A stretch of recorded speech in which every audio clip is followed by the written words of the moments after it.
Shabbat Shalom à tous, Parashat Beha'alotra, qui commence par la mitzvah de l'allumage de la menorah dans le Kodesh.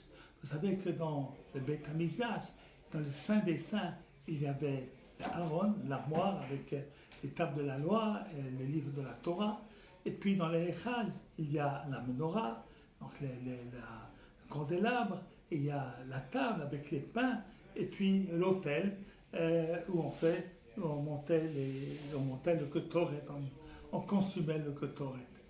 Que signifie la menorah?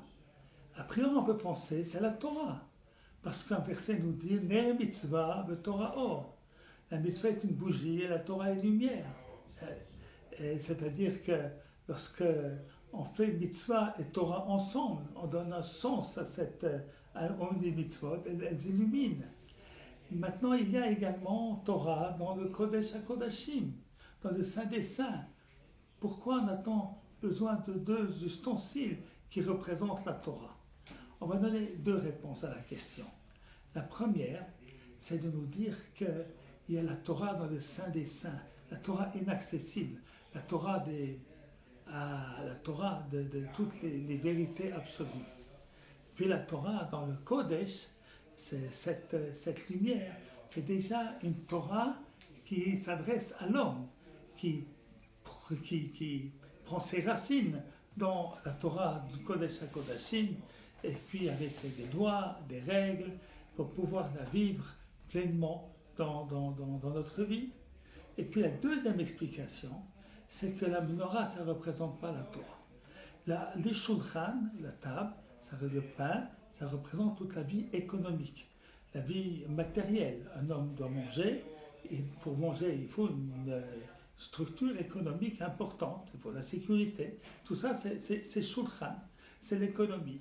Et puis le misbéach, c'est l'autel. Oh, et ça, c'est le rapport avec HaKadosh Baruch Hu. Mais l'homme, il y a encore d'autres activités qui sont ni prières ou études, qui sont directement un service de Dieu, ni les activités nécessaires à la vie. Il y a d'autres activités qui sont des activités spirituelles, mais qui ne sont pas nécessairement religieuses, comme les arts, le dessin, la physique, les sciences, etc. Toutes ces activités-là, eh bien, ces 7 sortes d'activités, eh bien, elles doivent être également dans le Heichal.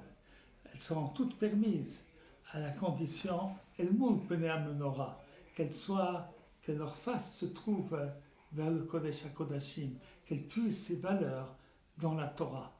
Mais l'homme a à la fois des activités matérielles et à la fois des activités religieuses, mais à la fois des activités spirituelles. Elles sont toutes permises, pour autant qu'elles prennent toutes leurs racines dans la Torah, qui se trouve dans le Saint des Saints.